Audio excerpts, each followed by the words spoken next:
It all began in the thick of a brutal war, where the ground was choked with the fallen.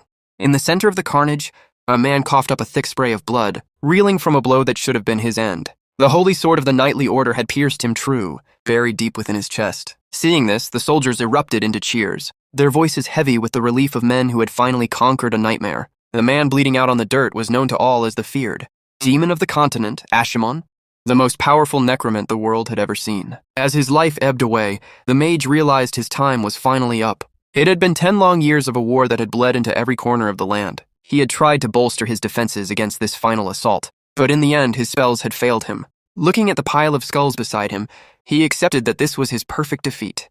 And the man responsible was the lone knight standing before him, Berkel Heinen. However, the leader of the knights did not claim the glory for himself. He spoke with a heavy voice, explaining that this victory wasn't won alone. Countless souls had fought and died just so his blade could finally reach its mark. Berkel pleaded with the archmage to surrender now, for the sake of peace and the common people. This plea only fueled Ashimon's rage. He let out a ragged scream, telling the knight to shut his mouth. With venom in his voice, he accused the knights of standing idly by while a plague slaughtered the innocent. To the mage, these holy warriors were worse than common beasts, and he ended his tirade by branding every single one of them a pathetic hypocrite. Suddenly, a sickly green aura began to pulse from Ashimon's body as he forced himself to stand. The soldiers watched in total shock, terrified that he still had the strength to wield his necromancy even with a shattered heart. His comrades shouted warnings of the danger, but Berkel simply commanded the mage to stop his madness. He revealed the grim toll of the war. 20 million people had died only to be raised as puppets in the Necromancer's army. Ashimon remained cold, mocking the knight for his perceived stupidity. Berkel then struck a nerve, accusing the mage of being driven by nothing, more than a twisted desire for vengeance for his own fallen people. The Necromancer challenged him to prove him wrong, and for a moment, Berkel fell silent. Then, the knight spoke of the true reason he had fought his way to this battlefield. He stared down his enemy with eyes full of unwavering determination, his sword beginning to glow with a brilliant light. He declared that everything he did, every drop of blood spilled, was for the future of the children. The archmage's body froze at those words. The hero spoke of leaving behind a legacy of hope for the next generation. And in that moment, Ashimon saw something that broke him. In the reflection of Berkel's eyes, he saw his own corrupted, twisted form, but looking deeper. He saw a ghost of his former self. He saw the pure, justice-filled eyes of a knight he used to be, a man completely different from the monster he had become. As Berkel prepared his final strike, thinking of the descendants who would inherit the world, the Necromancer was overcome with shock. His strength evaporated, and he finally collapsed to his knees in the dirt. The knight raised his sword high, preparing to deliver the final blow that would end the era of the demon of the continent. The time had come for the final blow to end it all. But just as Berkel stepped forward, he suddenly stumbled, causing his men to gasp in concern at the unexpected lapse. In that fleeting opening, Ashimon gripped a new sword etched with dark, pulsing runes and whispered a final taunt to his executioner. He asked Berkel if he had any last words, his lips curling into a bloody smile as he declared that killing a man of his stature was never going to be that simple.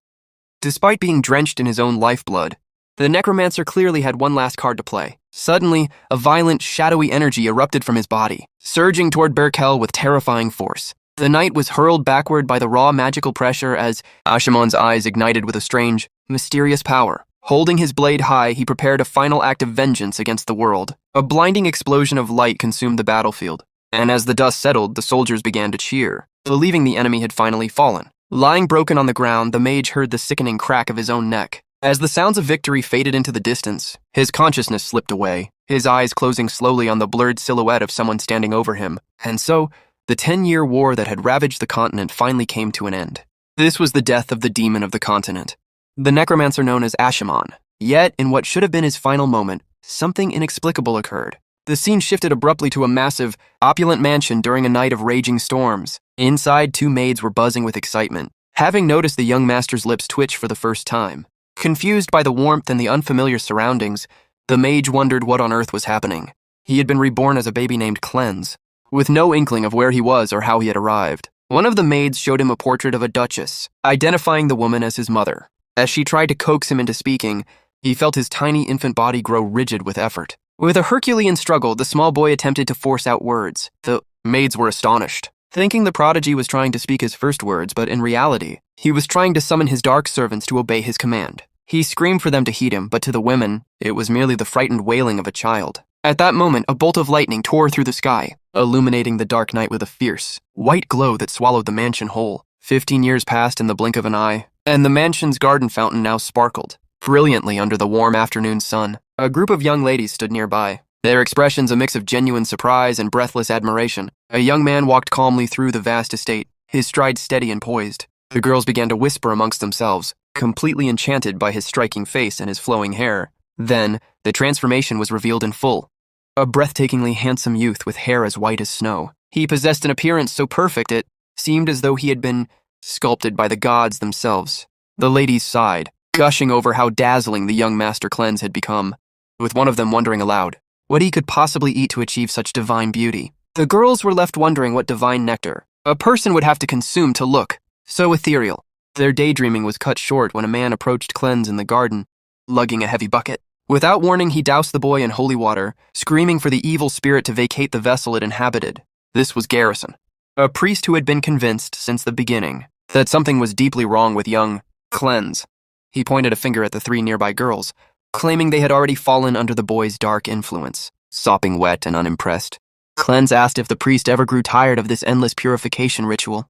Garrison doubled down, insisting that the soul of the Archmage Ashimon resided within the boy. Even as Cleanse denied being a necromancer, the priest caught a glimpse of his cold expression and splashed him with yet another bucket of holy water. Walking away, Cleanse muttered to himself, wondering if the priest was genuinely insane, calling him a psychopath under his breath. Garrison, hearing the insult, ordered his men to seize the boy and drag him away, declaring that he needed a bath in boiled water to learn his lesson. As he was dragged off, the youth reflected on the day he had died. He remembered his execution vividly, followed by the jarring sensation of waking up in an infant's body, because his first words had been a dark necromantic incantation. He had been branded a demon from birth. It was in that vulnerable state that he first met the priest of the Holy Order. Garrison. Cleanse recalled the giant silhouette of the man looming over him. A meeting that marked the beginning of 15 years of absolute misery. His upbringing included 24-hour prayer marathons that never ceased, forced baths in freezing garlic water, and purifying fire shows, where he was bound to a cross for all to see. Under the guise of holy rituals, he had endured every form of torture imaginable. Now, 15 years later, he sat at his own party with a look of utter disdain. His personal maid, Aaron, prayed fervently that he would follow the legacy of a hero, but Cleanse looked like he'd rather be anywhere else. Losing his patience with the religious atmosphere, he stood up and hurled his party hat across the room. Aaron looked crushed, complaining that she had made that hat with her own hands and heart. Feeling a sudden pang of guilt for upsetting her, Cleanse moved to retrieve the item and apologize. However, his sympathy vanished the moment Aaron revealed that it was actually Priest Garrison who had crafted the hat. Cleanse froze in his tracks, his face twisting into an expression of pure horror and visceral disgust. Just then, Garrison appeared behind him, his voice booming as he called out Cleanse's name. The priest seemed moved to tears, touched that the boy had supposedly worn the hat for an entire week without taking it off. In response, Cleanse took the hat and crushed it beneath his heel, smiling as he declared he would never wear such trash again. Garrison erupted, screaming that the evil spirit of Ashimon had finally revealed its true colors. The heated confrontation was abruptly cut short, however, by the sudden arrival of Commander Dunkel, whose presence shifted the heavy tension of the garden in an instant. Commander Dunkel stepped forward, his voice cutting through the tension as he remarked that the rumors of the boy being the reincarnation of Ashimon had been circulating for over a decade. He reminded the priest that the Holy Order itself had officially declared there was nothing abnormal about the child. Upon hearing this, Garrison immediately released his grip on Cleanse, nodding in deferential agreement with the commander. Scrambling up from the floor, the boy realized that while the priest chose to ignore him, he obeyed Dunkel without hesitation. It was a cold realization. The priest wasn't just a fanatic. He was a shark who knew exactly how to play the game of politics. As the clergyman turned to leave the hall, he paused to cast one last glance back, warning that there was always a chance for something to happen in the distant future. With that ominous parting shot, he bid everyone farewell, only to pop his head back in to cheerfully remind Cleanse that their next purification ritual was scheduled for the coming Friday. Cleanse watched him wave, his blood boiling with a silent rage, as he muttered an "until then" through gritted teeth. Left alone, the young man slammed his fist into a sofa, his frustration overflowing. He couldn't wrap his head around how a man could systematically torture a child and still be revered as a holy cleric. Aaron approached him tentatively with a towel, whispering a question that had haunted her for years. Was he truly no longer the Archmage? Cleanse denied it with every fiber of his being, swearing he never wanted to hear that name again as long as he lived. Privately, however, his thoughts were a storm of secrets. He knew he couldn't reveal the truth to a soul. Since his rebirth, his life had been a gilded cage, monitored constantly because of the rumors, even leading to him being imprisoned within a monastery for 7 agonizing years. Seeking to change the subject, the boy asked about the executor, wondering if it was a high-ranking position within the order. The man standing beside him took on a somber tone, explaining that the title belonged to the strongest warrior in the entire order, a fact that genuinely surprised Cleanse. It was said that almost no one could stand against an executor, with the sole exception being the Duke of Cleanse's own noble family. Impressed by the sheer power of his bloodline, Cleanse began to clap his hands in genuine excitement. He curiously asked, who was considered the strongest duke in the history of their house? The man noted that while the 7th Duke, Cleanse's own father, was formidable, the 1st Duke remained the pinnacle of strength. Cleanse was taken aback. He had assumed the current line reached the peak. But the man remained firm in his conviction that the founder was unrivaled. Seeing the boy's intense interest, the man simply agreed with the young master to please him. Aaron noticed that Cleanse's gaze had become fixed on a particular portrait hanging on the wall of the Grand Hall. Commander Dunkel reflected on the irony of it all, thinking how no one could have ever predicted such a twist of fate. It had been 200 years since the 1st Duke founded their house, and as Cleanse stared at the gallery of his ancestors, he still struggled to process the absurdity of his new life. He scanned the portraits of the men who came before him, his eyes finally landing on the very 1st Duke, the strongest of the lineage. There, framed in gold and looking back with eyes full of justice, was the 1st Duke of the Heinen family, Berkel Heinen himself. The necromancer Ashimon had not just been reborn. He had been reincarnated as the direct descendant of the man who had killed him. The echo of his own dying scream still rang in his ears the moment he had spat his rival's name with his final breath. He remembered the weight of Berkel's words, that maddeningly noble declaration that the slaughter was all for the sake of the children's future. With that final, brutal stroke, the villainous necromancer had plummeted toward the frozen, snow-covered earth, defeated and broken. Suddenly the young boy jolted awake in his bed, his chest heaving as he fought to steady his breath against the plush mattress of his luxury suite. He cursed the recurring nightmare of his past life. Centuries ago, he had been a titan of malice who nearly ground the continent to dust, only to be cut down by a hero and spat back out into the world 200 years later. Running a hand through his snow-white hair, he grumbled to himself, unable to reconcile his current delicate reflection with the monster he used to be. The heavy silence of the room was shattered by a chilling voice from the doorway, mockingly noting that the young master was talking in his sleep again. Standing there with a sinister, knowing grin, Priest Garrison prodded him about those memories, causing Cleanse to scramble for an excuse about simple exhaustion. Before he could recover, his red-haired maid Erin burst into the room in a state of high agitation. She blurted out that she had overheard his dark sleep talk and began mimicking his villainous mutterings aloud. In a panic, Cleanse lunged to silence her, desperately pleading for her to hold her tongue before things got worse. It was too late. The head butler arrived to announce that the family's sword exhibition was beginning, and hearing the reports of the boy's strange behavior, Garrison coldly declared that Cleanse's purification sessions would be doubled, clamping his hand over Aaron's mouth. The young heir trembled with a mixture of suppressed rage and disbelief at the sheer injustice of his situation. As they moved toward the courtyard, Cleanse mentally hurled every curse word in his vocabulary at the priest, convinced the man was a total lunatic. He turned to the servants to ask about the sword event, and the butler explained that the Duke himself had personally commanded Cleanse's presence at the ceremony. Surprised by the sudden interest from his father, he reached for a handkerchief offered by a young maid.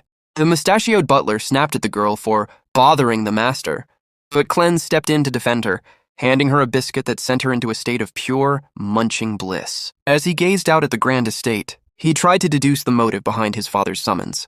The butler then dropped the other shoe. Relatives from the secondary branch of the family had arrived for a visit. Cleanse's expression soured instantly. He knew exactly what kind of annoying political theater awaited him. The moment he entered the hall, the noble relatives swarmed, their eyes lighting up with malice. They immediately began to mock him, pointedly using the name of the ancient villain just to see him flinch. They laughed amongst themselves, loudly reminding everyone that the demon child had spent 7 miserable years rotting away in a monastery. Cleanse watched them, with cold, calculating eyes, identifying the gluttons from the northern branch, who had clearly only shown up to stuff their faces for free. His gaze then shifted to a blonde girl, whose posture radiated an insufferable arrogance. Another relative from the side branch who looked ready to turn, the family gathering into a battlefield of insults. The girl from the western branch maintained a posture of cold superiority, her eyes judging everyone in the room as if they were beneath her very breath. Ignoring the petty provocations and the stinging insults, the primary heir simply walked straight past the group, leaving them fuming in his wake. One of the cousins finally lost his patience, his face reddening as he barked out a question, asking if that piece of trash truly intended to ignore them in his own home. The snobbish noble continued to shout, but the former archmage found it almost comical that these branch members acted as if they owned the estate. With a gaze like ice, Cleanse stated flatly that he didn't even bother to commit the names of such people to memory. Internally, he noted with a hint of disdain that the main family must truly be in decline. If these upstarts felt bold enough to show such blatant disrespect within these walls. Suddenly, the crowd's attention shifted toward the arena, where two young swordsmen were locked in an intense sparring match. A youth with purple hair lunged forward, pouring his nervous energy into a desperate strike against his opponent. However, the pressure was too much. He buckled under the counteroffensive and tumbled backward, hitting the ground in defeat. Seething with humiliation, the purple-haired boy demanded that his opponent stop hesitating and actually fight him with everything he had. The golden-haired boy standing over him blocked the subsequent flurry of attacks with effortless grace, a confident and calm smile playing on his lips as he declared the match was already over. This was the prodigy Dellen Rhineland, Cleanse's older half-brother, whose sheer aura of superiority made it clear why he was the one upholding the family's prestigious name. Cleanse watched the exchange closely, his eyes beginning to glow with a faint, mystical purple hue as he activated his magical sight to dissect their abilities. Driven by desperation, the opponent attacked again, swearing that things would be different this time. Dellen surged forward, his sword becoming a blur. While the opponent tried to counter at any cost, Dellen maintained absolute control, weaving through the strikes and dodging a downward slash with fluid ease. Suddenly, Dellen became enveloped in a brilliant golden energy, his movements accelerating beyond the human eye as he prepared a special technique. Cleanse recorded every detail, using his eyes to analyze Dellen's footwork, the shifting of his weight, and the precise moment he used the tip of his toe to propel himself forward with explosive force. The purple-haired rival, blinded by rage, attempted a final, decisive blow aimed squarely at Dellen's face. Cleanse watched in awe as even the hidden flow of mana within the family's secret art was revealed to his gaze. In a split second, Dellen unleashed an explosive strike, the famous meteor sword technique, hitting his opponent dead center. The judge immediately halted the bout, declaring Dellen the victor, ever the polite superior. The blonde youth offered a gentle, friendly smile, though he noted that his opponent would have been seriously injured had the strike landed with full intent. As the guests whispered in wonder at the execution of such a high-level technique, Cleanse realized the display was a calculated warning to the secondary families. Dellen then spotted his younger brother and approached with a mocking grin, asking if he had been watching for long and teasing that he would have tried. Even harder had he known Cleanse was in the audience. Looking at his brother's perfect skill and his mask of false kindness, the ancient villain felt a wave of genuine disgust, all while wondering what the true motive was behind the gathering of all these branch families. The atmosphere in the grand hall shifted, instantly as the presence of the seventh head of the clan, Duke Kenkelhenland, was felt by everyone. Cleanse felt a jolt of alarm as his father approached, the room falling into a heavy, suffocating silence. The Duke offered a rare nod of approval toward his eldest son, recognizing the immense effort Dellen had put into reach such a high level of mastery. The former archmage watched this exchange with a cynical eye, realizing that Dellen was the sole source of pride for the Duke and the entire family. Commander Dunkel chimed in, noting that Dellen's domain over the blade was truly extraordinary for his age. Ever the performer, the blonde youth bowed his head with feigned humility, claiming he still had much to learn. As the patriarch walked past, he spoke briefly of the heroic legacy they carried, and Dellen bowed in deep, devoted respect. Then, the Duke turned his gaze toward Cleanse, a gaze that was frigid, sharp, and dripping with undisguised contempt. Without a single word of affection, the Duke stared at the boy, his silence broadcasting the shame he felt over this failed heir. Then, to the shock of the assembled guests, the leader reached out and touched the silver-haired boy's head, only to coldly declare that he felt not a single spark of mana residing within him. Cleanse lowered his head and offered a quiet apology, fully aware that in this world, a noble without magic was considered little more than dead. Wait. Commander Dunkel stepped in to defend the boy, suggesting that the years spent isolated in the monastery had simply stunted his development. However, the damage was done. The crowd began to whisper maliciously, gossiping about the heir who possessed no mana at all. They muttered that if the main line had become this useless, it was time for the branch families to seize control. Walking away through the long corridors, Cleanse told himself he could endure the insults thrown at his person, but then he remembered Burkel's famous words about protecting the future. Clenching his fists until his knuckles turned white, a tidal wave of rage surged within him. The former archmage found it a bitter irony that he had lost his life to a man whose lineage had devolved into such pathetic trash. As the guests began to depart, the mockery didn't stop. Dalton, the purple-haired youth from the Branch family, blocked Cleanse's path and began to taunt him, asking how a highborn heir could be so incompetent that he didn't even know how to swing a sword. The meddler continued his tirade, branding the boy a disgrace to the Henlin name. Remaining outwardly calm, Cleanse looked at Dalton and saw him for exactly what he was, a talentless busybody of zero value. When Dalton raised his fists in a fit of pique, Cleanse casually called him both naive and incredibly stupid. Enraged by the insult,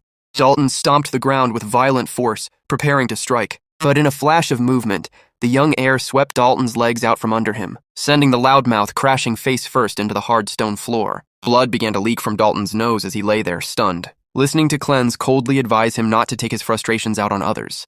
Desperate and humiliated, Dalton screamed a final low blow, calling the silver-haired boy a motherless bastard. At those words, Cleanse turned his head, his eyes igniting with a terrifying, predatory glow of pure fury. Seeing that demonic expression, the coward froze, his skin turning pale as he broke into a cold sweat of genuine terror. As he stared down the trembling boy, the former villain reflected that the real rot in this family was the disgusting superiority complex of people like Dalton. With a flicker of ancient magic beginning to stir in his veins, the Necromancer wondered just how much longer he would have to play the part of the weakling. It was a bitter pill to swallow, seeing how far the clan had fallen. Cleanse recalled the divine, radiant image of the hero who had slain him, and he couldn't help but feel a twinge of pity for the pathetic state of Burkel's descendants. His grim reflection was interrupted by the arrival of the commander, whose voice boomed through the corridor, ordering the injured Dalton to cease his pathetic scandal. With a posture as unyielding as iron, the knight made it clear that he would no longer tolerate such blatant disrespect under his watch. Dalton gnashed his teeth in a silent, impotent fury, lacking the courage to talk back to a man of the commander's caliber. As he retreated, he threw a final, snide remark over his shoulder, telling Cleanse he should be grateful for having such a protective bodyguard. The loser scurried away in a ridiculous hopping gait, leaving the commander staring after him in confusion. Resting his hand firmly on the hilt of his sword, the knight assured Cleanse that the area was now secure. The silver-haired boy watched his subordinate with a distant, unreadable expression before breaking the silence. He looked at the knight and asked, quite simply, if he had a spare sword he could borrow. Later that night, the two walked deep into a dark forest, the ground swallowed by a thick, swirling mist. Halting their trek, the great warrior handed a heavy, cold steel blade directly to the boy. The commander questioned why the young master required a weapon at such an hour, but Cleanse remained silent, gripping the hilt and falling into a combat stance that mirrored his brother's. Seeing this, the guard decided it was time to head back to the mansion, deducing that the boy was likely just clinging to a desperate dream of becoming a swordsman. In his heart, the warrior felt a surge of pity. He knew that without a single drop of mana, all the effort in the world was futile. A person without magical power could never hope to become a knight of the Empire. Unaware of these thoughts, the boy began to swing the blade through the damp air, focusing entirely on his training despite his supposed inability to use the family's secret arts. Closing his eyes, the former archmage summoned the memories of the arena with crystalline clarity. He began to repeat the incredible footwork he had seen Dellen execute, his body moving with a precision that defied his young age. With a perfect leap, he synchronized the timing of his impulse, flawlessly copying the genius technique. Suddenly, a volatile purple aura began to coil around the sharp edge of the blade. As he recreated the sword's trajectory with terrifying perfection, purple sparks began to hiss and crackle intensely around his glowing eye. Sensing a sudden violent shift in the atmosphere, the commander spun around, his breath catching in his throat. He stood paralyzed, unable to process the overwhelming aura of power radiating from the boy he had thought was a weight. In that heartbeat, the air unleashed a colossal strike of pure, jagged purple energy toward a massive boulder. But just as the power peaked, a sharp light tore through the boy's pupil, disrupting the flow of his immense power. The shadowy aura shattered, dissolving into the cold night wind like glass. Despite the interruption, the enormous rock was sliced clean in half, the smooth surface of the cut glowing faintly. The commander was left utterly speechless, his reality crumbling as he stared at the destruction. Cleanse turned around slowly, his grip on the blade firm and steady. A surprised, knowing smile played on his lips as he realized that the ancient power he once wielded was finally beginning to answer his call once more. He had truly done it. He had replicated that powerful technique with chilling accuracy. Nearby, the young maid Erin stood frozen, her jaw dropped in a state of complete and utter shock, unable to comprehend the sheer impossibility of what she had just witnessed. The commander wasn't faring much better, a single bead of sweat rolling down his temple as he stared at the severed boulder, his mind reeling from the realization that the manaless boy was anything but. The scene shifted abruptly to the next morning, finding the young heir with his head plunged deep into a bucket of water. The commander stood over him, casually noting that the boy could now hold his breath for well over a minute. Gasping for air as he pulled his head back out, Cleanse had to endure the knight's dry humor about his aquarium rituals. He shouted at the guard, who only laughed in response, though the knight's eyes sharpened as he admitted he had felt a distinctly sinister energy radiating from the young master's room earlier. As the maid began to dry the silver-haired boy's damp locks, a servant approached with a formal air bearing a sealed envelope. The messenger informed him that Dalton had sent a personal invitation. Cleanse blinked, momentarily blanking on the name, until the servant reminded him of the apology Dalton wished to offer. The former archmage recalled the pathetic punch the boy had attempted and immediately scoffed. He knew an idiot like that wasn't looking for forgiveness. Gripping the parchment, the silver-haired heir felt his suspicion grow. Upon reading the contents, he discovered the invitation was for a hunting competition, a classic setup that practically screamed trap. It was obvious that his enemy just wanted a convenient excuse to drag him out into the wilderness, away from the safety of the manor. When the messenger asked for his final word, Cleanse looked up with a sharp, determined glint in his eyes, stating he saw no reason to refuse. He knew he held the ultimate advantage. As he glanced toward the sword leaning against the wall, he realized that his time spent obsessing over his brother's movements had revealed a terrifying new talent. He could copy any ability perfectly after seeing it just once. The commander moved to prepare the carriage for the upcoming hunt, insisting that he would accompany the boy to ensure his safety. He eyed Cleanse suspiciously, asking what kind of scheme the young master was cooking up this time. With a serious expression, the silver-haired boy reminded the guard of their previous conversation about the shifts in his power. The knight responded that for some reason, he felt an entirely different weight in the air today, a dark, foreboding energy that seemed to follow them as the carriage began its bumpy journey toward the distant castle. The terrain was treacherous and uneven, causing the carriage to lurch violently as they entered the woods. Inside the cramped space, poor little Erin was turning a shade of green, clutching her stomach as she succumbed to motion sickness. She ended up slumped against the commander, who sighed and muttered that he had warned her not to come. Before offering a pillow for her to rest on, Cleanse looked out at the dense foliage, explaining that the forest floor was always unforgiving for those unaccustomed to its paths. The great warrior encouraged the girl to sleep it off, clearly moved by what he thought was the young master's kindness, only for Cleanse to bluntly clarify that the pillow was strictly for Erin's comfort, not the knight's. Falling into a pensive silence, the white-haired boy stared out the window at the passing trees. He watched the ancient woods with a distant gaze, reflecting on how much the world had changed in 2 centuries. He remembered that 200 years ago, this very place had looked entirely different. The land, now lush and vibrant, had once been a desolate expanse buried under heavy snow and the cold weight of the dead. The former villain gazed at the transformed landscape with a distant, pensive look, a flicker of begrudging respect crossing his mind as he realized that Burkel had truly succeeded in turning this graveyard into a better world. His reverie was broken when a guard swung the carriage door open, announcing their arrival at the sprawling estate of the Corwell family. Stepping out onto the gravel, Cleanse looked up at the towering structure, surprised to find that the manor appeared even more opulent than his own ducal residence. He dryly noted that for a mere children's hunting competition, the hosts certainly had an obscene amount of money to burn. Suddenly, a familiar grating voice pierced the air, calling his name from across the grounds. Dalton approached, flanked by a pack of lean, panting hunting dogs, and asked with a sneer what the silver-haired trash was staring at. He boasted openly that the luxury of the manor had been funded by wealth siphoned from Cleanse's own family, punctuating the insult with a mocking laugh. Beside him, one of the massive hounds let out a low, guttural growl, strings of saliva dripping from its jaws. Cleanse noticed the animals looked disturbingly thin, and asked with a flat tone when the competition would actually begin. Dalton dismissed his impatience with a wave of his hand, telling his rival to watch closely. In a display of calculated cruelty, he released the pack of hungry, ferocious dogs into the woods, explaining that he had hidden bait all over the mountain to lure in wild beasts. He bragged that a starving dog's sense of smell was 100,000 times stronger than a human's, and as the hounds bolted into the brush, he raised his bow. The dogs sprinted with jaws agape, driven by primal desperation, only to be struck down by Dalton's arrows as they reached the bait, yelping in agony as the boy laughed at his own twisted success. Horrified by the senseless violence, little Erin stepped forward to defend her master's honor, but Dalton merely recognized her as the brat Cleanse always dragged around. He reached out ostensibly to pat her head, but his expression shifted into something truly sinister as he asked what a useless girl like her could possibly offer. With a sudden jerk, he grabbed Erin's arm with bruising force, pulling her toward him.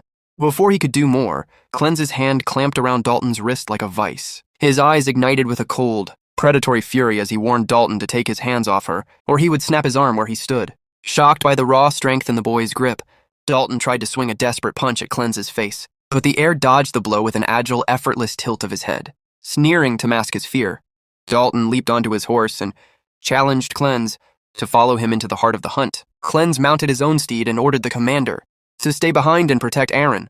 promising to return shortly. However, the knight stood his ground, revealing a magic scroll tucked into his belt. He explained it was a signaling charm that worked by being torn, a rare tool that required no mana to activate, ensuring he could come to the boy's aid at a moment's notice. Cleanse gave a sharp nod.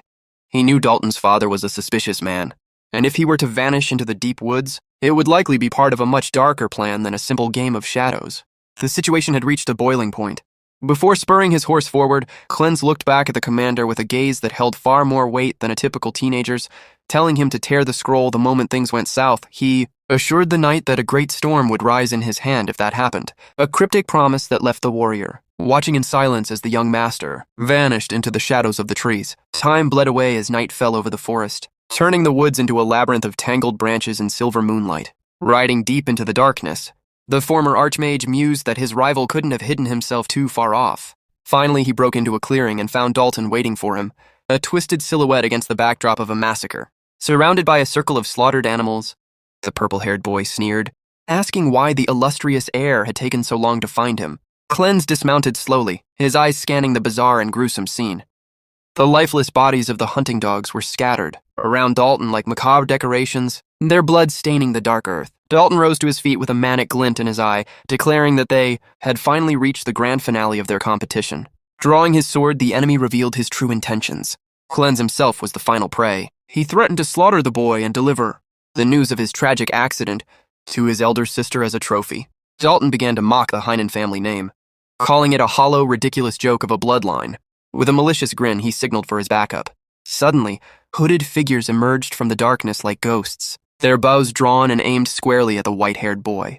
They cursed him for his bad luck, telling him he had simply been born into the wrong family at the wrong time. The silver-haired boy stood perfectly still, observing the ambush with a look of detached, icy boredom.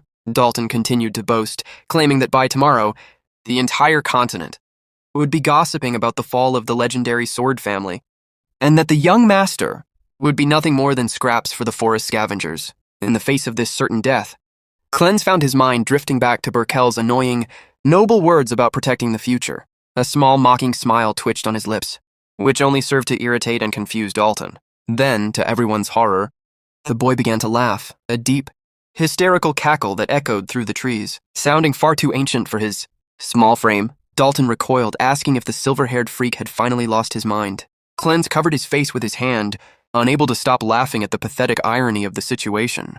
When he finally looked up, his eyes were no longer human. They glowed with a piercing blood-red light. He addressed Dalton as a cheeky brat, his voice dripping with a newfound authority. The purple-haired boy froze, sweat pouring down his face as a primal terror took root in his soul. Cleanse's voice grew cold as he reminded them that this family had been built upon the foundation of his own death, and he would not allow such insects to profane it. A violent, shadowy blue aura exploded from his body, shaking the very ground beneath their feet. Dalton screamed, assuming it was some hidden magic, but Cleanse corrected him with a wicked grin. This wasn't magic. It was pure, demonic energy, the raw essence of the necromancer of old. The henchmen panicked, their weapons trembling as they whispered in terror, wondering what kind of monster they had truly cornered. High above the ground, suspended by his own dark power, Cleanse reached into the void of history, summoning the ancient, buried evil spirits to rise and act. In his name once more, the dark energy twisted and coiled as the former archmage commanded his creations to devour everything in sight. From the depths of the shadows, a colossal skeleton emerged, its towering frame looming over the battlefield as Cleanse ordered the creature to consume all that stood before it. Dalton let out a panicked scream, refusing to believe his eyes as he recognized the terrifying army of the Undead from the legends of Ashimon, the ancient demon king. With a chilling, predatory smile, the protagonist pointed a finger at his foes, sealing their fate. In a sudden rush of memory, he recalled how he once thought he had forgotten the man he used to be, but he had spent 200 long, agonizing years alone, nestled within a mountain of bones and skulls. It had been an eternal cycle of days spent in total darkness, where the only thing he could feel was the persistent echo of the dead calling out to him from the bottom of the abyss. That resonance was a nostalgia he could never truly escape. It was the sensory anchor that reminded him of his true identity. Back in the present, the air grew thick and heavy as massive. Dark clouds choked the moonlight from the sky. Dalton continued to shriek that this couldn't be real, chanting the forbidden name of the archmage in a fit of terror. Cleanse simply smiled, confirming that yes, that was indeed the name the world used to tremble at. The henchmen, initially paralyzed, began to murmur amongst themselves, questioning if the tales of the Demon King were actually just myths. They watched as the giant skeletons stood their ground, their eye sockets igniting with a fierce, blood-red light that pierced the gloom. However, the mercenaries soon found their courage again, erupting into mocking laughter. They called the skeletons trash, boasting that they had dismantled hundreds of such undead creatures on previous missions. One mercenary even joked about taking a bone home as a souvenir, while their leader barked orders to clear the path and eliminate the boy standing at the center of the storm. A man stepped forward, hoisting a massive, heavy crossbow and aiming it directly at the silver-haired youth. With a sharp command to fire, a rain of arrows and bolts whistled through the air, arching across the dark sky toward the protagonist and his undead legion. The projectile storm closed in with lethal speed, reflecting in Cleanse's eyes as they approached to pierce his flesh. But just as the first arrow should have struck home, the entire volley froze in midair, as if colliding with an impenetrable invisible wall. Dalton let out a triumphant shout, convinced that the air had been turned into a pincushion by the barrage. His celebration was short-lived, however. As the dust settled, he gasped in horror to see Cleanse standing completely unscathed. Massive, spectral shields had manifested magically in front of the skeletons, catching every single arrow. The army of the dead remained unmoving and perfect, a silent wall of bone and magic that stood ready to turn the hunters into the hunted. The skeletons now stood formidable, equipped with heavy shields that had manifested to blunt any further assault. Cleanse gazed at his foes with a mixture of pity and disdain, musing aloud that 200 years was a long time, long enough for the world to forget the true terror of his legions. The henchmen spiraled into a panic, their eyes bulging at the sight of shields appearing out of thin air in the bony hands of the monsters. The air explained with a chilling calm that while common skeletons might be fragile, his were forged of a different caliber entirely. With a confident, razor-sharp smile, he declared that his undead were unlike anything they had ever faced. This revelation, paired with the boy's absolute composure, sent Dalton deeper into a state of paralyzing dread. Cleanse then issued a cold command to his first unit. Break their formation, advance. He vowed to crush with his own hands those who dared to mock the future of the North. And with that final word, he sent his troops forward with overwhelming force. The giant skeletons surged across the clearing at a speed that defied their skeletal frames, catching the mercenaries completely off guard. The enemies gasped, wondering how mindless piles of bone could move with such predatory agility. With a silent, bone-chilling battle cry that echoed in the minds of the living, the army of the dead plunged into the fray. The mercenary leader screamed for his men to hold the line and suppress their panic, but his orders were drowned out by the sounds of violence. One of his subordinates was brutally struck by a skeleton, his body broken as he was sent flying. The massacre began in earnest. The woods were filled with the screams of dying men and the rhythmic clatter of bone. Dalton watched, horrified, as the battlefield turned into a slaughterhouse of his own making. Without missing a beat, the young mage ordered his second unit, the crossbowmen, to sweep the area and eliminate the stragglers. High in the gnarled branches of the surrounding trees, skeletal archers shifted into position, their hollow sockets locked onto their targets with unnatural precision. The surviving mercenaries felt their blood run cold as they realized the undead possessed long-range capabilities. With a dry, direct command, the former archmage ordered them to fire without mercy. A volley of lethal arrows whistled through the dark air at incredible speeds. The mercenaries were struck down where they stood, the force of the bolts pinning them to the earth as they cried out in agony. One particularly resilient mercenary leader tried to fight back, parrying the heavy blow of a skeleton with his sword. In his desperation, he shouted that this was impossible, that no mere necromancer could command such coordinated power. He realized that if the battle continued this way, every single one of them would be utterly annihilated. Dalton, seeing his world crumbling around him, screamed for his men to listen, but his voice was lost in the chaos of the carnage. A skeleton crept up behind him, its jagged blade raised for a killing blow. Snarling in a fit of panicked rage, the purple-haired noble spun around and delivered a precise, powerful strike that severed the creature's head. For a fleeting second he celebrated, thinking he had found the weakness of the monsters by targeting the skull. However, his triumph turned to ash as the headless body of the skeleton didn't fall. Instead, it continued its advance, swinging its weapon back at him with unrelenting force. Dalton recoiled in terror, realizing that the rules of life and death he knew did not apply to the puppets of the Archmage. The villain stood frozen in a state of absolute disbelief, his mind screaming that a common skeleton should never be able to function without its skull. With a slow, mocking smile, the protagonist reminded him that he had already been warned. As the headless monster stood back up, it reached down, calmly retrieved its own skull from the dirt, and snapped it back onto its neck as if adjusting a piece of armor. Cleanse explained that this unyielding resilience was the primary reason he had been able to sweep across the entire continent in his past life. The sight of the creature self-repairing with its own hands sent Dalton spiraling into a primal terror. The former Archmage revealed the dark truth.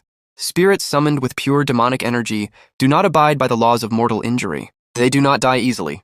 The surviving mercenaries were pushed past the brink of madness, wailing in despair as they realized they were fighting a war against an army that simply refused to stay down.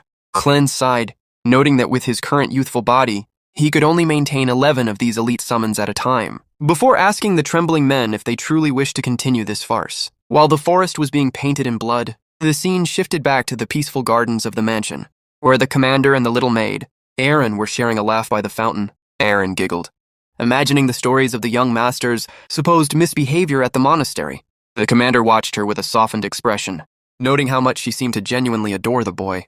With her cheeks stuffed with treats, she nodded enthusiastically, declaring that she loved him more than anything. She asked the knight if he truly understood how incredible the young master was, describing him as the personification of kindness. Her words created a haunting contrast. As she called him gentle, a mercenary was currently sprinting through the dark woods, shrieking in fear. As she called him sweet, a skeleton was cleaving through a henchman with a blade of dark magic.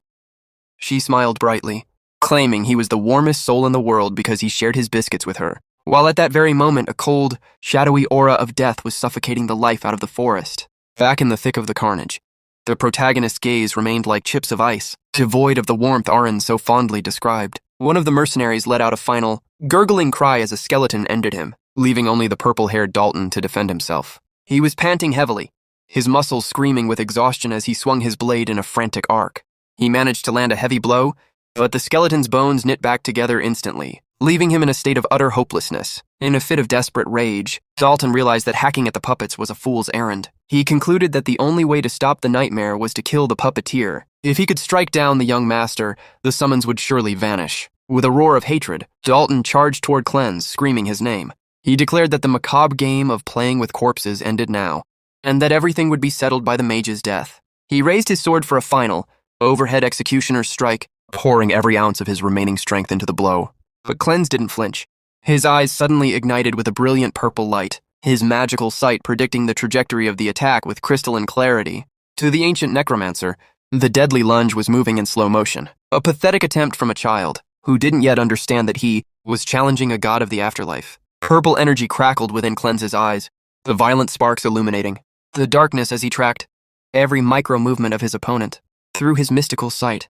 The archives of his memory opened, pulling forth a technique he had witnessed only once. He recalled with absolute precision the trajectory and the rhythm of the swordplay his brother had displayed days ago in the arena. Dalton's eyes widened in paralyzing shock as he recognized the stance. It was the sacred secret art of the Heinen family. Cleanse unleashed the devastating meteor sword technique, his blade becoming a streak of falling light that collided with Dalton's weapon. With a sickening metallic snap, Dalton's sword was sheared in half, the broken steel spinning into the dirt. Standing over his trembling foe, Cleanse's voice dropped to a glacial whisper, informing him that his true punishment was only just beginning. As the dust of the skirmish began to settle and the night air grew unnervingly still, Cleanse looked down at the defeated noble and conceded that Dalton had been right about one thing. If a summoner dies, his creations lose their power. Even the great Ashimon had never managed to overcome that fundamental flaw. However, the former archmage reflected on a new irony. While his past self relied solely on demonic energy, it was the martial prowess of the Heinen bloodline that now fortified his weaknesses. The very blood of his ancient enemy, running through his current veins, had made him something far more dangerous than he had ever been before. Dalton, broken and confused, stammered a question, but he found his limbs unresponsive, his body a leaden weight upon the earth. Cleanse met his gaze with a look of absolute domesticity and supreme contempt, watching the light fade from the boy's eyes. With a final breath, Dalton collapsed, and Cleanse looked toward the horizon, whispering to the ghost of Berkel that he should wait, for he intended to rebuild this ruined house with his own two hands. Suddenly, Dalton jolted awake, but the forest was gone. He found himself submerged in a suffocating absolute darkness. He tried to move his hands, but they were anchored by the cold, heavy bite of thick iron shackles. Panic flared in his chest as he realized he was bound to a torture chair, its frame lined with cruel spikes and rusted chains. A shadowy figure emerged from the void, noting with a dry tone that the guest had finally awakened. It was Cleanse, though he seemed transformed in this space. He revealed that they were in the place where souls are dragged after their light goes out, a personal afterlife, crafted by the will of Ashimon. Dalton's mind fractured at the realization that he was dead, trapped in a dimension of the necromancer's making. Cleanse leaned in, his voice echoing with the weight of centuries.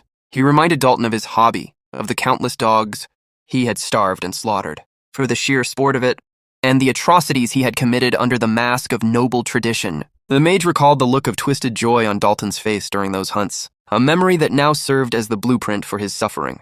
Dalton shrieked, demanding to be released, but his cries were swallowed by the abyss. A moment of clarity struck the villain.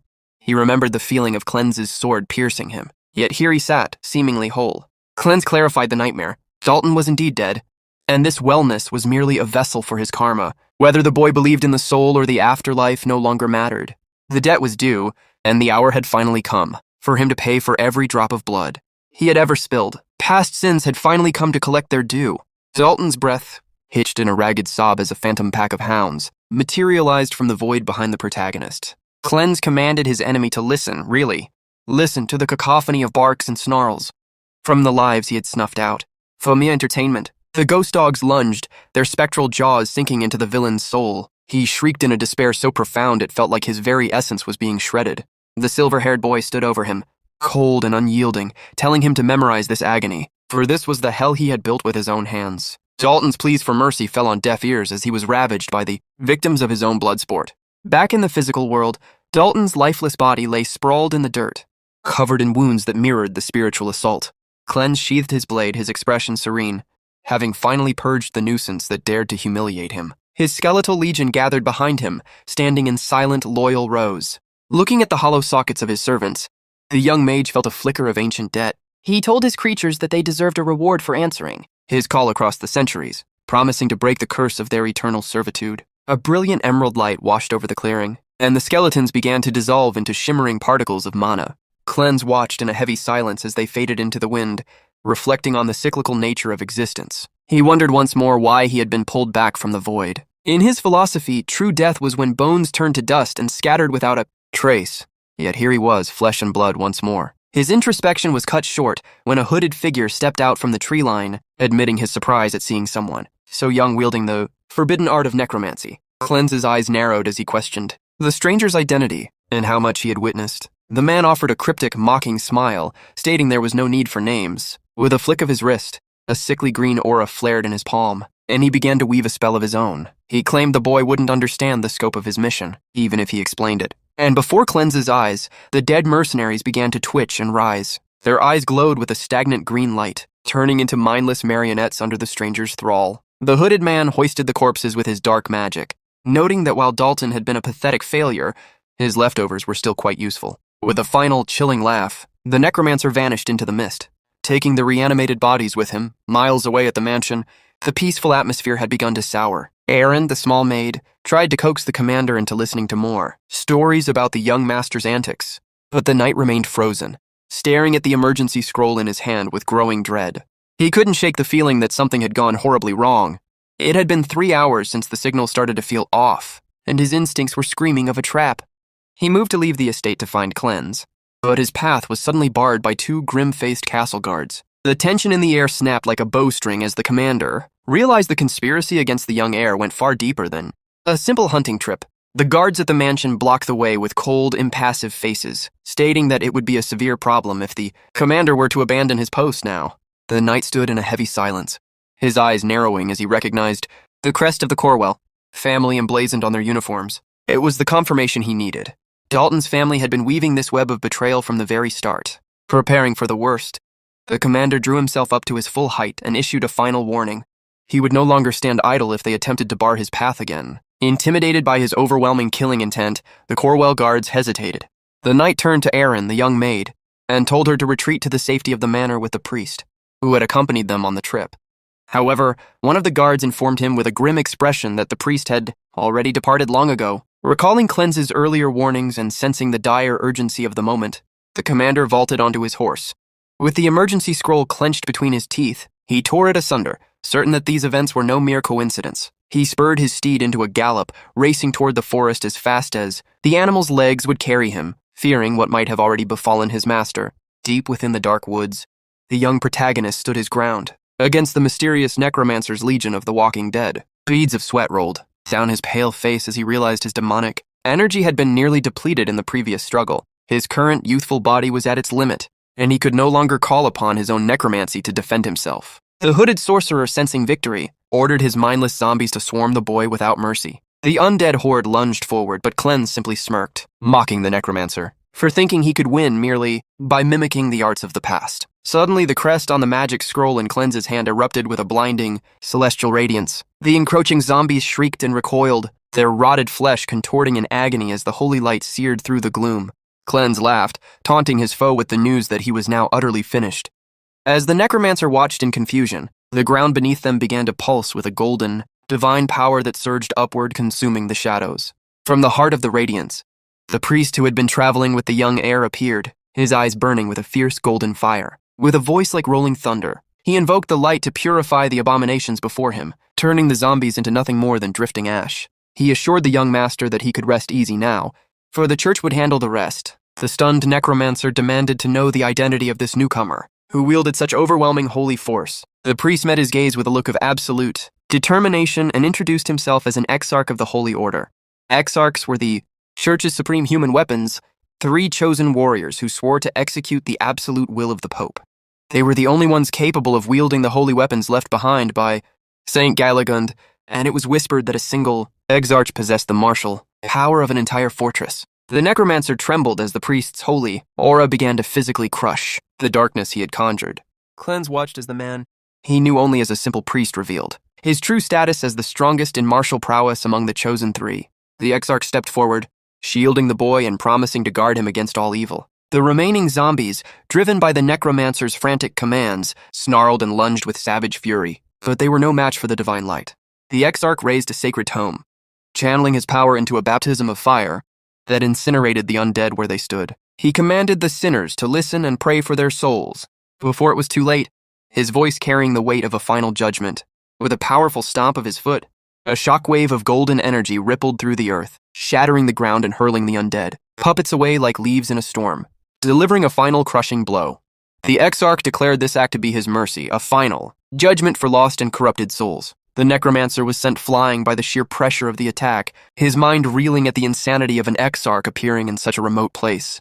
He spat a curse into the wind, realizing that his carefully laid plan had just collided with the most terrifying force the Holy Order had to offer. The hooded necromancer spat at the ground, his voice cracking, as he complained that such divine power was nothing more than a grand lie. Terrified, he turned to flee the clearing. But in his frantic escape, his mask slipped and fell to the forest floor, exposing his secret identity to the moonlight. He didn't get far. The exarch materialized in his path like a vengeful god, asking with a terrifyingly calm voice just where he thought he was going. The necromancer shrieked as the priest's mental pressure invaded his very mind, crushing his will. Gasping for air that wouldn't come, the sorcerer listened as the priest whispered that the prayer wasn't over yet, that he should be grateful for the judgment the divine light was about to bestow upon him. In the name of the Holy Order, the exarch delivered a final, purifying strike that reduced the man to a pile of gray ash. Cleanse watched the execution with rapt attention, noticing one of the necromancer's eyes roll across the dirt until it stopped at his feet. As he leaned down to pick it up, he reflected on the exarch's terrifying efficiency. With a single step and the mere pressure of his presence, the priest had obliterated over 20 bodies instantly. The sheer, overwhelming scale of that strength left even the former archmage deeply impressed. Suddenly, a blood-stained hand clamped onto Cleanse's shoulder with bruising force. It was the exarch. His eyes narrowed as he looked the boy up and down. He remarked that he had rushed to this location the moment he sensed a surge of necromancy. But now that he was standing here, something felt incredibly strange. The priest's grip tightened as he noted that the aura of death he had detected didn't seem to belong to the boy, yet it had come from this exact spot. His gaze turned suspicious, sharp enough to cut, and Cleanse felt a wave of tension wash over him. He knew he was standing on the edge of a precipice. He realized that if he made even one wrong move or said the wrong word, this holy man would eliminate him right then and there without a shred of hesitation. The standoff was broken by the sound of thundering hooves as the commander arrived, shouting Cleanse's name in a state of high alarm. Seeing his guard appear so quickly brought a flicker of relief to the protagonist. But the toll of the night had finally reached its peak, the strain of channeling even a fraction of his old necromancy was too much for his current fragile body. As his legs buckled and the world began to tilt, the commander leaped from his horse, catching his young master before he hit the ground. Desperate and worried, the knight asked what had happened, only for the boy to whisper that his strength had simply vanished. When asked about the fate of the hunting party, Cleanse confirmed coldly that he had eliminated Dalton in the heat of battle. Nearby, a single white flower, now splattered with droplets of crimson blood, swayed gently in the silent, dark wind of the forest. The scene shifted back to the mansion, where a heated inquiry was underway. The news of Dalton's death had struck like a thunderbolt, and Count Delkin Cornwell, Dalton's father, slammed his fists onto the table in a blind rage. He refused to believe that his son, a man he praised for his knightly honor and loyalty, would ever try to assassinate the ducal heir. An investigator intervened, showing the Count a document that proved 20 of his own mercenaries were present at the scene. The Count's face paled as he realized his men had been caught, but he quickly pivoted to a new defense. He argued that it made no sense. Dalton was a trained warrior, and everyone knew Cleanse had no mana and couldn't fight to save his life. Desperate to save his reputation, the Count began to attack Cleanse's character, bringing up the bizarre rumors surrounding the boy's late mother. He accused the boy of hiring an assassin to kill Dalton and then framing him for the crime. Just as the Count's accusations reached a fever pitch, a powerful, commanding voice rang out from the entrance, telling him to shut his mouth. Cleanse walked into the room, noting with a dry smirk that there seemed to be no limit to the nonsense these men would speak. He stated clearly that he had acted in self-defense, and that the priest had assisted him against the true threat of the Necromancer. When the Count called him a liar, Cleanse met his gaze with an iron-willed stare, his eyes flashing with a faint, mocking pink light. With a razor-thin, ironic smile, he asked if his being Ashimon was now an established fact in their minds. The Count felt a sudden, suffocating pressure as the protagonist reminded everyone of the vow he made the moment he ended Dalton's life. A solemn oath to rebuild the crumbling foundations of the Heinen family with his own hands. The boy's voice carried a chilling conviction. He declared that he would rebuild the family with his own hands and would not allow any more vermin to obstruct his path. The heavy tension in the room was suddenly broken by a sharp knock at the door. A blonde woman entered, her presence so commanding that the air seemed to still around her. This was the commander of the Blue Spear Holy Knights, and her arrival immediately sent a ripple of unease through the assembly. Cleanse recognized her instantly. She had been present at the sword exhibition, watching from the shadows. When a noble questioned her right to be there, the investigator clarified that Dalton had a long history of performing missions for her order, giving her a vested interest in the truth. She fixed Cleanse with a piercing, analytical stare that made the ancient mage within him instinctively wary. Without wasting time, the commander requested a private audience with the young master. Though the investigator hesitated, he ultimately allowed it, warning the boy not to be long. As Cleanse followed her toward a secluded room, his mind raced through the possibilities. He knew this wasn't a social call. It was either a suspicious confirmation or a dangerous test. He resolved to use her family, the House of Forrivern, as a stepping stone for his own grand designs, regardless of her intent. They reached a private study, and the commander turned, her calm and strangely alluring voice breaking the silence. Without warning, she pressed the boy against the wall, her eyes locking onto his as she whispered an unexpected request. She wanted to touch him to see the truth. This woman was the eldest daughter of the Forrivern House, one of the 3 legendary pillars of the continent. Cleanse recalled her fearsome reputation. Records described her in battle against savage orcs, where her blue eyes would glow with a lethal intensity as she danced through the fray with her spear. She was a living legend who had single-handedly annihilated high-level monster orders, standing alone amidst piles of corpses as the undisputed protector of the civilians. Back in the present, her intimidating aura remained, even as she teased him. When Cleanse hesitated, she snapped at him to stop pretending they were close. Despite their distant family connection, she reminded him that since she was the daughter of a first wife and he was from a different branch, they shared no true blood, meaning she felt no familial obligation to hold back her personal curiosity. The commander shoved him against the wall once more, her grip firm as she demanded to see his hands. Cleanse shouted in confusion, asking what she was playing at, but she ignored his protests. She took his hand in hers, feeling his skin with a delicate yet firm touch. She noted aloud that his hands were as soft as a baby's, completely devoid of the calluses or scars that define a true swordsman. Her fingers slid over his tendons with clinical precision as she leaned in, close, her breath warm against his face. She looked him in the eyes and asked the million-dollar question. If his hands showed no signs of sword mastery, what other power had he used to slaughter Dalton and 20 hardened mercenaries? Cleanse shoved her away, retreating a few steps as a cold sweat broke out on his neck. He realized this woman was far more dangerous than the priests. She wasn't looking for a confession, she was looking for a reaction. He knew that in her world, silence was an admission and hesitation was a confirmation. Deciding to go on the offensive, he flashed a mocking smile and asked her directly what she would do if he truly were the legendary archmage Ashimon. To his absolute shock, she burst into laughter. She looked him up and down and told him that a little pipsqueak like him could never be the terrifying demon king of old. The insult hit Cleanse harder than any physical blow. He stood there paralyzed and gaping, repeating the word pipsqueak to himself in utter disbelief that he, the most feared necromancer in history, had just been called short. He asked if she hadn't perhaps made a mistake, but her mocking grin remained unchanged. She confirmed it without a second thought, even offering to repeat herself. She called him pipsqueak once more, and Cleanse felt his temper flare at the sheer humiliation. Deep down, he knew her assessment of his stature was technically correct, but the emotional damage was done, and his dignity as the former Demon King was thoroughly shaken. To make matters more absurd, the commander made a bold, unexpected proposal. If he could defeat a knight without using a sword or his necromancy, she would kiss him. Cleanse was left speechless, his mind reeling from the audacity of the offer. Between his internal injuries and the surreal nature of the conversation, he struggled to judge the situation rationally, wondering if this was some convoluted political tactic or a bizarre bribe. She looked out toward the horizon, noting that it was getting late and she needed to return to the meeting. She added almost as a challenge that the legendary archman would never have been as reckless or as bold as the boy standing before her. As they re-entered the meeting hall, every eye turned toward them with burning curiosity. Cleanse admitted to himself that he had been too complacent, underestimating the political quagmire he had jumped into. He knew the nobles would never truly believe a mannerless boy had acted in self-defense against the Count's son. When the investigator pressed for details on their private discussion, the protagonist ignored the question and strode toward, a sword leaning against the wall. He gripped the hilt and drove the blade into the floor with a violent thud, commanding the attention of everyone in the room. Shocked by the sudden outburst, the assembly watched in silence as the boy turned to face Count Cornwell. He challenged the Count to prove his accusations right then and there.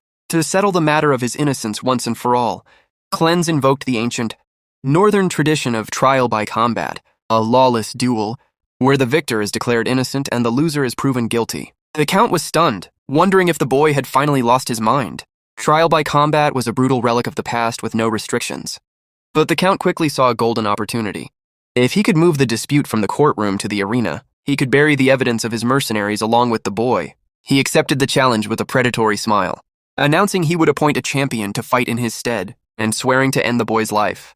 Cleanse simply smiled back unbothered, declaring that he would be the one to finish the Count's line. With the duel set for 4 days' time, Cleanse knew this was only the beginning. He intended to use the Count as a stepping stone to show every bastard in the family exactly who he was, planning to tear the house down and rebuild it in his own image. In a private wing of the mansion, Cleanse's older half-brother Delin erupted in fury. He screamed that the challenge was absolute madness, questioning if Cleanse understood that he was gambling with his life. Cleanse, exhausted by the lecturing, told him he was well aware and tired of hearing it. Delin mentioned that their father had already granted permission for the duel, but he desperately offered to take Cleanse's place as champion. Cleanse refused instantly. Delin argued that as the future ruler of the North, it was his duty to protect his younger brother. In a rare moment of vulnerability, Delin recalled the first time he saw Cleanse as a baby. To him, the infant had looked like a beautiful angel, and he had spent 7 years waiting for his return from the monastery. With tears in his eyes, Delin grabbed Cleanse and begged him to reconsider, desperate to prevent his brother's certain death. Their emotional confrontation was interrupted by a guard, who arrived with urgent news. Count Cornwell had already chosen his champion. Cleanse pulled away from his brother's grip, his voice cold and focused as he asked who they would be facing. The guard revealed the name Randall, an excommunicated knight who had built a terrifying reputation on the battlefield. The scene shifted to a grimy tavern where the doors swung open to reveal a massive, muscular man with a gaze of pure, unbridled savagery. Randall had been cast out of the knightly orders because of his uncontrollable, violent urge to slaughter everyone around him. He sat amidst a wreckage of broken furniture and fallen bodies, drinking a blood-red liquor directly from a wooden bucket, with a monstrous expression of fury. He muttered that it had been a long time since he had heard a young boy scream, his anticipation for the slaughter palpable. Back at the manor, Cleanse listened to the description of his opponent, his eyes growing serious and filled with a grim, unwavering determination. Just then, a man approached Cleanse while carrying a sword wrapped carefully in cloth. Handing it over, he spoke in a serious tone. "Here is the sword you requested. I forged it exactly the way you asked. But please be careful with it. The moment it clashes against a mana-infused sword, it will shatter instantly." Cleanse quietly took the sword into his hands and inspected it for a moment before replying without hesitation. "Good, then let's head out right away." At the same time, excitement had already spread throughout the entire arena. Every person gathered. There was talking about the same thing and the fact that Cleanse had finally decided to appear in person. The atmosphere buzzed with curiosity and anticipation as countless eyes turned toward the battlefield. The scene then shifted toward the nobles seated high above the arena. One of them looked toward Cleanse's father and said with visible surprise, "To think you'd actually come out in person." Then, turning slightly toward him again, he continued with a faint smile. But are you truly okay with this? My champion is a knight from the Empire. He might be quite a handful for your manaless son. It's still not too late to send out Lord Delane instead, don't you think? However, Cleans's father showed absolutely no reaction to those words. His expression remained calm and unmoved, as if he had already made up his mind long ago. Meanwhile, Cleanse continued walking toward the arena, his eyes scanning the surroundings as thoughts ran through his head. Anyway, where is he? My opponent? Hasn't he come out yet? But the very next moment, an enormous shadow suddenly loomed over him. A massive man with the build of a monster stepped forward. His body looked like solid steel, muscles bulging beneath his clothes like a true warrior forged for battle. Slowly, he placed one heavy hand on top of Clean's head and looked down at him with an intimidating grin before speaking. So, you are Lord Cleanse? The narration then revealed the identity of the terrifying man standing before him. He was none other than Conwell's champion, Randall. Randall looked down at Cleanse with a cruel grin, stretched across his face before speaking in a mocking voice. You're much younger than I'd heard. Good, those arms of yours are so thin. His eyes narrowed dangerously as he leaned closer. I wonder what kind of sound you'll make when your neck snaps. The instant Cleanse understood what was happening, he jumped backward at incredible speed, creating distance between them in a single movement. The sudden reaction shocked the audience, and murmurs immediately spread across the arena. What was that just now? Did he just run backward? Up in the stands, the same nobleman from earlier looked toward Cleanse, father again, and spoke with amusement in his voice. Did you see that, Your Grace? He's already acting like this before the duel has even begun. Can he really handle a fight against someone like Randall? Meanwhile, Randall let out a low laugh before speaking once more. Oh dear. He already looks completely terrified. But Cleanse, while staring at him cautiously, was thinking something entirely different in his mind. It's not that. Damn, that startled me. It reminded me of when that priest grabbed my shoulder last time. I backed away without even realizing it for a second. That bastard is useless right until the very end. At that same moment, from high above the arena, Captain Laya Ren was silently watching everything unfold below. Her sharp eyes remained fixed on Cleanse as the atmosphere grew heavier with tension. Just then, one of the guards approached her in a hurry and said anxiously, Lady Helion will be furious if she finds out about this. We should head back, Captain. However, Laya answered immediately without even looking at him. I don't care. That woman isn't my mother anyway. Then, deep inside her thoughts, another idea crossed her mind. If he actually defeats that knight, I'll give him my lips. But even after thinking that, her gaze did not waver from the arena below. There's also something I need to confirm, she quietly added. Meanwhile, down in the arena, Cleanse stood there feeling the weight of everyone's attention on him. Embarrassment crept across his face as he thought to himself, This is so embarrassing. Then, trying to act calm and composed, he awkwardly spoke up while straightening himself. Well, you see, I've been suffering from a stiff neck lately, Cleanse straightened himself and spoke with clear irritation in his voice. So you'd better not touch my shoulder. But despite the warning, Randall slowly reached his hand forward once again, as if deliberately trying to provoke him. The moment Cleanse saw that, his expression twisted in annoyance and he immediately snapped back. I told you not to touch me, you perverted bastard. Are your ears stuffed with muscles too? Then again, that's exactly why the Empire abandoned you. For a brief moment, the entire arena fell silent. Then Randall's face slowly broke into a savage grin. Excellent, he said in a low voice. The fouler your mouth is, the more you'll have to scream with it later. The instant those words left his mouth, Randall grabbed forward and threw a devastating punch straight toward Cleanse. His massive fist cut through the air with monstrous force, powerful enough to crush a normal man instantly. However, at that exact moment, Cleanse calmly unbuttoned his coat, and in the very next second, boom! Randall's fist smashed directly into the ground, causing a violent explosion-like impact that shattered the stone. Beneath him, dust and debris erupted into the air as cracks spread across the arena floor. But Randall's eyes widened in surprise. The only thing left in his hand was Cleanse's coat. Cleanse himself had already disappeared from that spot before the attack could land. The audience immediately burst into chaos. The ground shattered! Just what kind of power was that? Wait, look over there. Everyone quickly turned toward the opposite side of the arena, where Cleanse could now be seen standing at a distance with a short sword in his hand. His expression remained tense as he stared at Randall carefully. That bastard has a seriously nasty temper. Then, deep inside his mind, Cleanse began analyzing the situation calmly. A direct clash is going to be difficult, just as I expected. If I take even one hit from that massive body, I'll be the one blown apart. I hate admitting it, but this isn't a situation where I can afford to take it easy. Meanwhile, the spectators continued whispering nervously among themselves as they watched the overwhelming difference in raw power between the two fighters. I think he dodged that pretty well. But how is he supposed to defeat a monster like that? Another man nearby swallowed hard before speaking in disbelief. Even a single graze from that attack would shatter his bones. Some of the spectators were still whispering among themselves. He's just walking to his death.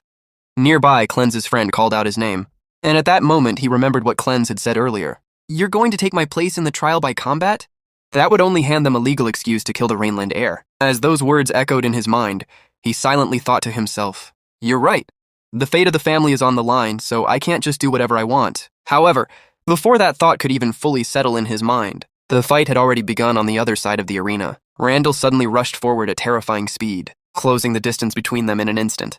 Cleanse immediately drew his sword and launched an attack. But Randall casually stopped the blade with nothing but his bare hand. The sheer force behind it shocked everyone watching. In the very next moment, Randall struck back, forcing Cleanse to slide backward across the ground. But Randall did not give him even a second to recover. Moving with overwhelming speed, he appeared right in front of Cleanse again and continued attacking relentlessly. While mocking him, Randall sneered, "Do you think you can win just by dodging?"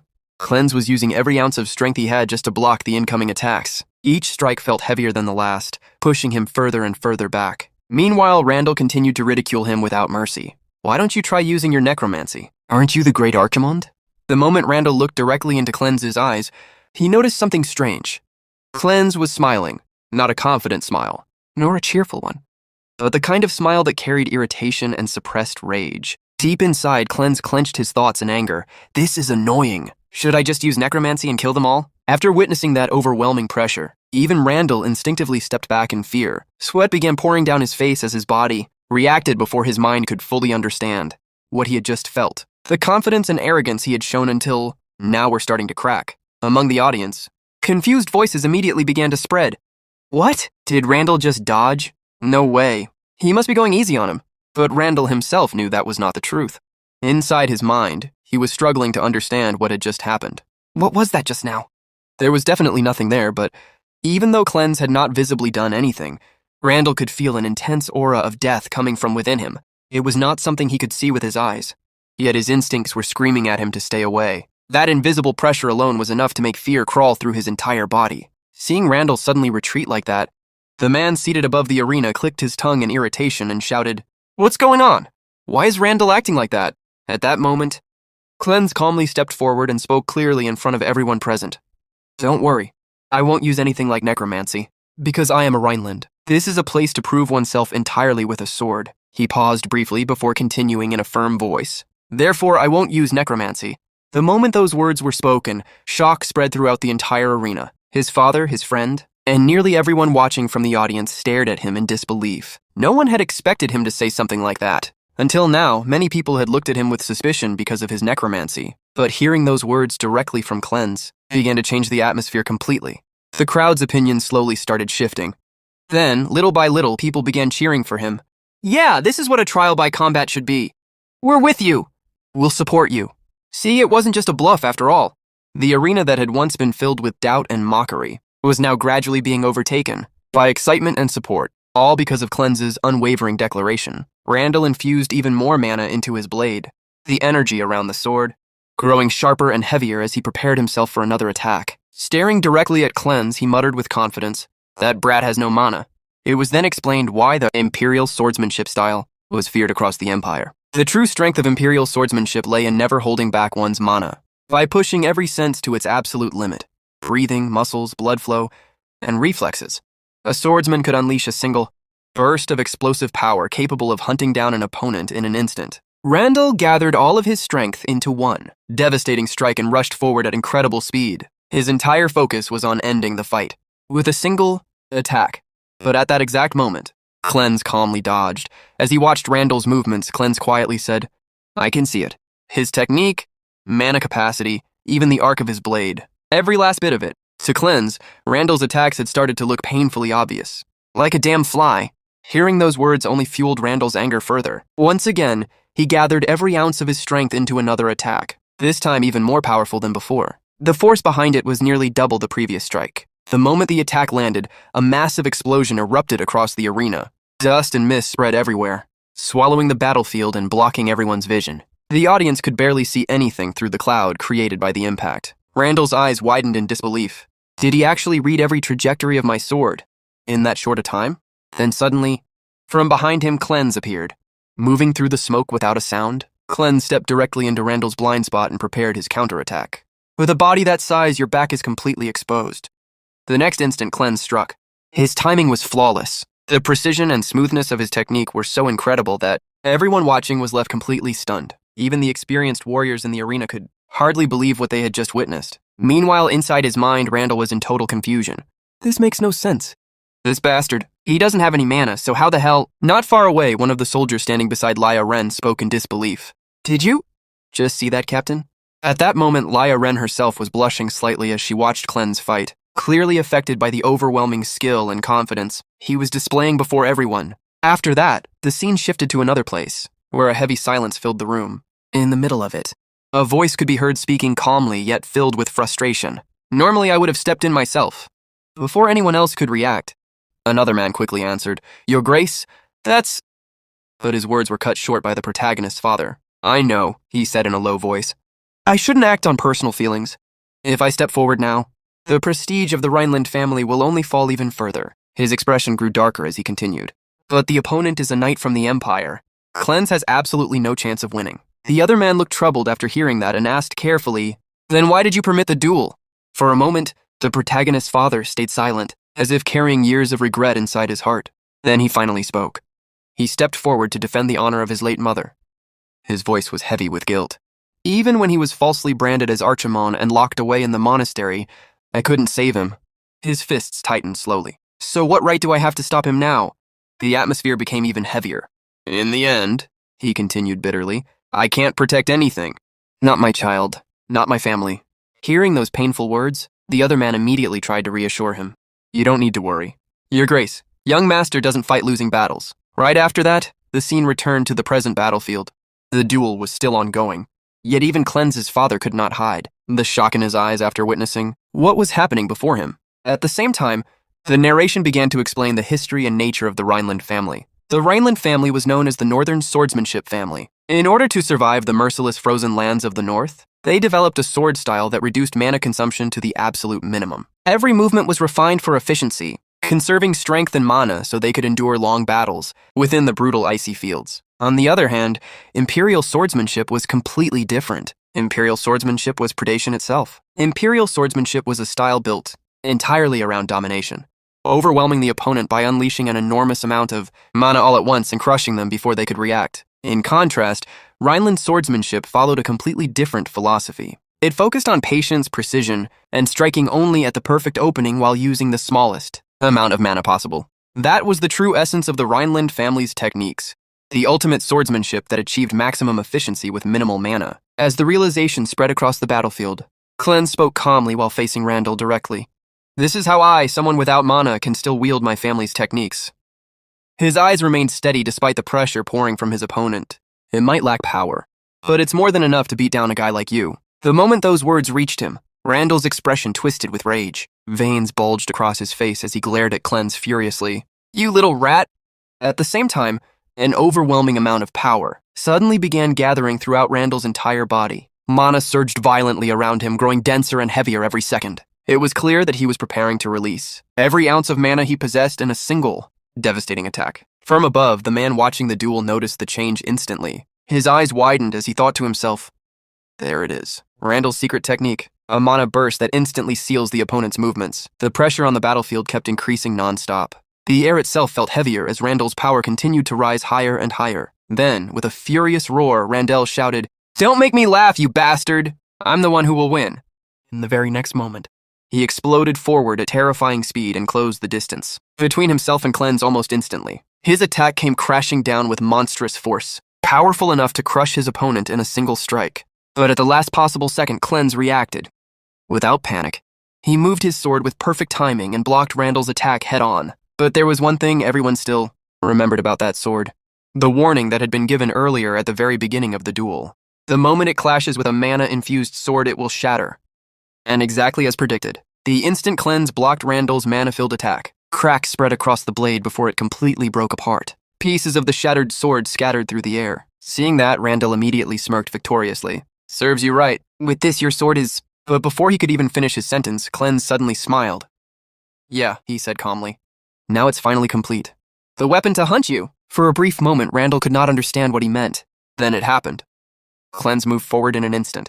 Instead of treating the shattered weapon as useless, he used the broken blade itself like a short, mana blade designed for close-range combat. Before Randall could properly react, Cleanse stepped directly into his range and slashed at point-blank distance. A sharp strike flashed through the battlefield. Randall's arm was cut clean off. The severed arm flew through the air as blood scattered everywhere, and Randall's expression twisted into complete shock and agony. He let out a horrifying scream as he collapsed backward. At that moment, someone loudly declared, "The duel is over!" Meanwhile, among the people watching the fight, one man stared at the battlefield in disbelief while thinking to himself, just as the young master said, Rhineland swordsmanship can be performed with minimal mana, but that should only be possible for a seasoned knight. Yet he flawlessly executed everything, from the footwork to the path of the sword. And on top of that, he deliberately baited his opponent into breaking his sword, so he could strike from point-blank range. The man could barely believe what he had witnessed, no matter how you look at it. This is the young master's perfect victory. On the battlefield, Randall continued screaming loudly in pain after losing his arm. Immediately, a group of healers rushed forward toward him in panic. "Hurry up and stop the bleeding. Quickly, hold his arm down, cast sleep magic." The entire area became chaotic as the healers desperately tried to stabilize him. Meanwhile, Cleanse calmly watched the scene before asking, "Can that be reattached?" However, despite his calm voice, he actually looked visibly disappointed. After hearing the severity of the injury, the healers quickly responded, "No, it only needs basic healing magic. We'll have to prepare a prosthetic arm." Hearing that answer, Cleanse simply replied, "Oh, really? Is that all?" At the same time, deep inside his mind, he quietly thought to himself, even after 200 years, healing magic hasn't advanced much at all. Then, from the other side, his father called out to him with a serious expression. "You feel nothing after seeing a severed limb?" The moment Cleanse heard those words, his expression slightly changed. "Right? I'm not Archimond right now," he reminded himself internally. After that, Cleanse quietly began walking away from the scene as if everything had already ended. While moving forward calmly, he thought to himself, should I pretend to be scared now? At that very moment, the true mastermind behind the entire incident finally stepped forward. His face was filled with disbelief and anger as he shouted, "This makes no sense! For Randall to lose? Do you even know how much money I spent to hire that knight?" Before he could continue raging any further, Cleanse's father suddenly spoke from behind in a cold and authoritative voice. "Count Conwell." The man immediately turned toward him. "As agreed," Cleanse's father continued, "admit your wrongdoing and fulfill the winner's demands." Count Conwell's face twisted with frustration and desperation. "I've lost my son and my exclusive knight. How can I—" But before he could even finish speaking, something horrifying happened. In an instant, it looked as though his head had been severed cleanly from his body. For a split second, everyone froze. Then the scene focused on Cleanse's cold, emotionless eyes as he stared directly at him. Delkin Conwell. The next moment revealed the truth. Delkin Conwell was still alive. His head had not actually been cut off. His entire body trembled violently as he frantically touched his neck again and again, unable to understand what had just happened. It had only been an illusion created by the terrifying pressure of Cleanse's power. Yet to him it felt completely real. Inside his mind, panic exploded. What was that? My neck, definitely. Sweat poured down his face as fear completely overtook him. Cleanse then stood directly before him and spoke in a chilling voice. "As the victor of this duel, I command you. Confess your sins before the Master of the North and kneel to beg forgiveness." His voice became even heavier, almost as if death itself was speaking through him.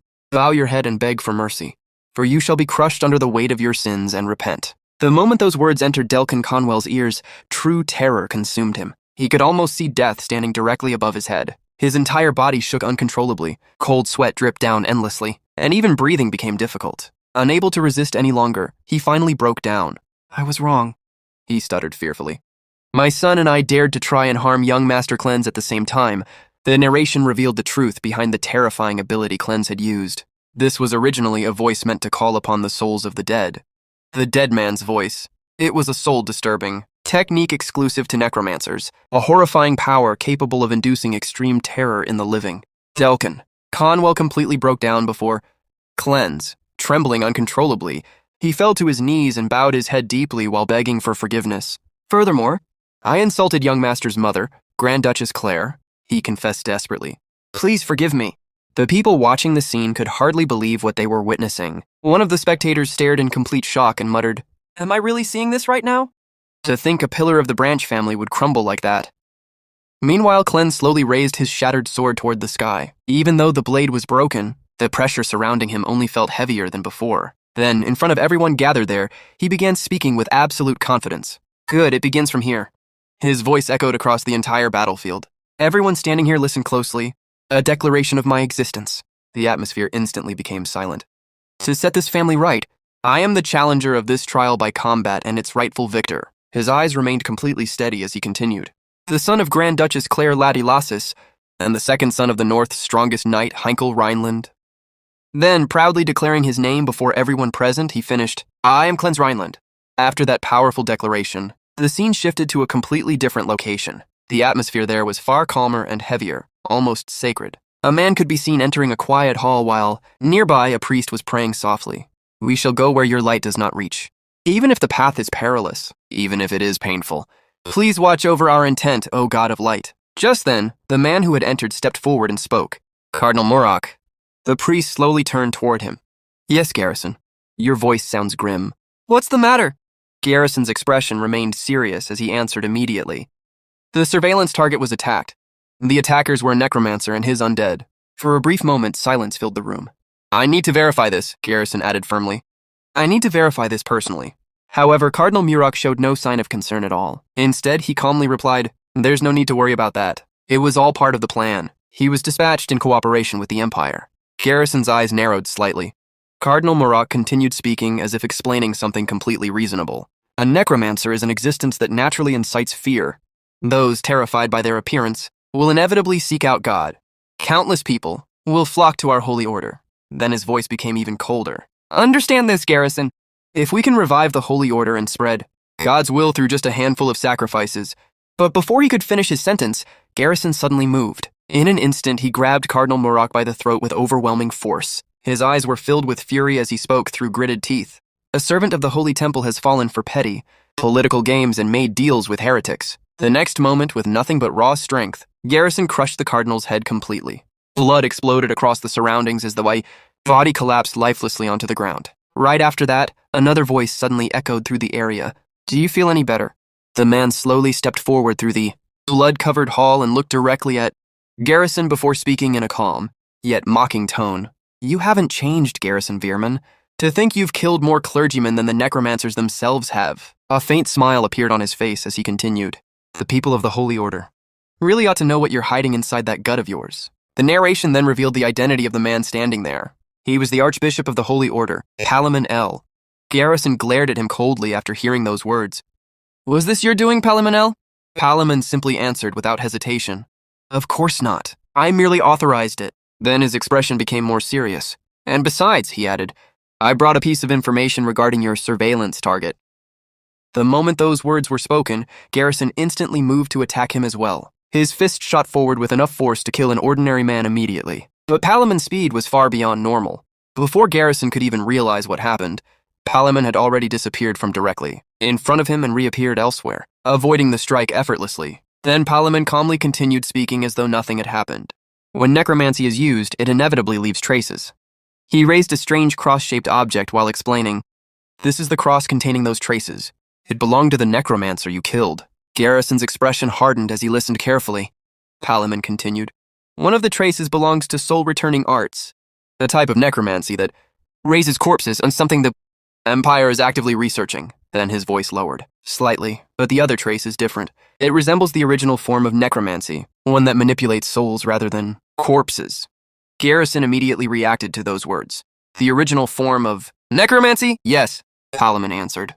Calmly, the atmosphere suddenly became much heavier. It means there were two necromancers present at the scene. Then Palamon stared directly into Garrison's eyes and spoke slowly, making sure every word carried its full weight. Listen carefully, Garrison. Your surveillance target. The second son of the Rhineland family, A. Brief silence followed. Cleanse Rhineland is a necromancer.